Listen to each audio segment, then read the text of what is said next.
Hello friends, welcome to you again new video. Friends, आपको पता है कि बहुत सारे लोग ब्रेजा LXi ख़रीदने के बाद उसको मॉडिफाई करके ZXi बना रहे हैं या VXi बना रहे हैं। और जो सबसे ज़्यादा डिमांड में जो चीज़ है दोस्तों, वो है इसका स्टीयरिंग व्हील। स्टीयरिंग व्हील हर कोई लगवाता है, लेकिन अब इस स्टीयरिंग व्हील का प्राइस भी बढ़ चुका है। कुछ लोग इसको अभी भी 3,500 रुपये में विथ हब के साथ में इंस्टॉल करके दे रहे हैं। लेकिन उनकी शर्त ये है कि अगर आप गाड़ी में पूरा काम करवाते हैं तभी आपको 3,500 रुपये में ये स्टीयरिंग मिल पाएगा। अदरवाइज़ 5,500 रुपये तक जो है ये स्टीयरिंग बिल आपको मिलेगा। तो यहाँ पर दोस्तों मैं आपको बताना चाहूँगा कि वास्तव में इस स्टीयरिंग व्हील का प्राइस बढ़ गया है।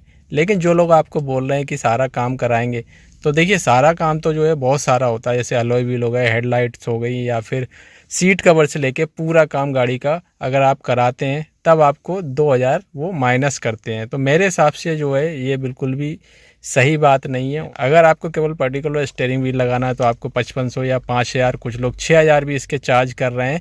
लेकिन मैं आपको एक छोटी सी जानकारी देना चाहूँगा। अगर आपके पास VXi वेरिएंट है और आप तब इस स्टीयरिंग व्हील को लगवाने की सोच रहे हैं, तो आपका स्टीयरिंग व्हील कम पैसे में लग जाएगा। वो कैसे लगेगा वो मैं आपको बताऊंगा। लेकिन उससे पहले मैं आपको बता दूं, अगर आप LXi लेते हैं दोस्तों तो उसमें आपको हब चेंज कराना पड़ता है। लेकिन अगर आप VXi वेरिएंट लेते हैं तो उसका हब चेंज नहीं कराना पड़ता। इसके अंदर एक कोयल स्प्रिंग होती है दोस्तों, वो चेंज करानी होती है, जो कि करीब 1,080-90 रुपये की, यानी कि 1,100 रुपये के करीब आती है। प्लस जो स्टीयरिंग व्हील है उसका प्राइस अलग रहता है।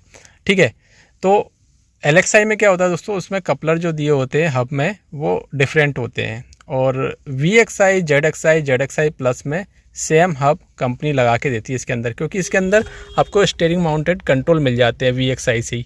तो ये VXi वेरिएंट है हमारा। और यहाँ पर टॉप मॉडल का जो स्टीयरिंग व्हील आप देख रहे हैं ZXi प्लस वाला, वो लगा हुआ है।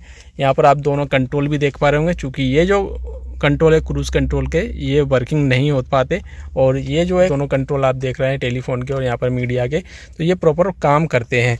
तो इसके लिए दोस्तों आपको ना तो हब चेंज कराना पड़ता है, और ना ही आपको जो स्टीयरिंग व्हील वो लोग इंस्टॉल करके देते हैं उसमें जो कपलर होता है वो आपको अलग मिलता है। तो वो लोग क्या करते हैं दोस्तों, वो कपलर को मॉडिफाई करके लगाते हैं, तो उससे वारंटी का इशू हो सकता है।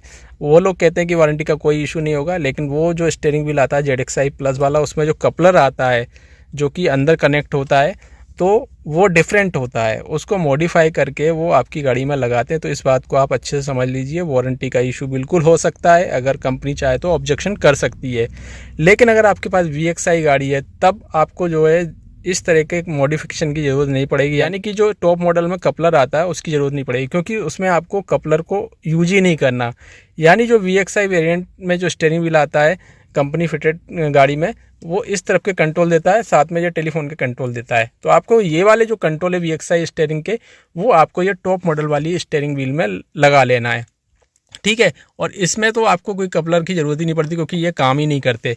तो ये वाले जो VXi वाले कंट्रोलर हैं वो मैंने निकाल के सीधे डायरेक्ट यहाँ पर लगा दिए, आसानी से लग जाते हैं। पीछे लॉक होते हैं और 1-2 नट होते हैं, उसको खोलने के बाद ये लग जाएंगे। यानी कि टॉप मॉडल का जो स्टीयरिंग व्हील ये जो आप देख रहे हैं, उसका इस तरफ का ये जो आप स्विच देख रहे हैं, इसको मैंने हटा के ये VXi वाला लगा लिया है। आप देख पा रहे होंगे दोनों ही सेम होते हैं। लेकिन अगर आप हटाते नहीं हैं तो फिर इसका जो कपलर आता है टॉप मॉडल स्टीयरिंग व्हील के साथ में, उसको मॉडिफाई करना होता है।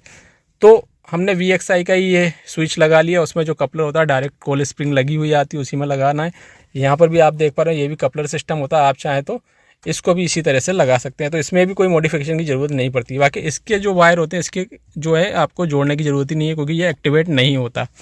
तो इस तरह से आप खुद ही लगवा सकते हैं। और LXi वालों से VXi वालों से सेम चार्ज किया जा रहा है। तो इस बात का आप ध्यान रखें कि इसमें हब ऑलरेडी आता है। और आप कोशिश कीजिए जो टॉप मॉडल वाला ये वाला स्टीयरिंग व्हील आप VXi में लगवा रहे हैं, तो फिर आप अपने VXi गाड़ी के ही स्विचेस लगवाइए। यानी उसमें जो कपलर दिया हुआ है स्विच के साथ में, वो स्विच निकाल के सीधे इस वाली स्टीयरिंग व्हील में लगवा लीजिए और डायरेक्ट जो है कपलर में जुड़ जाए। इससे वारंटी का कोई इशू नहीं आएगा।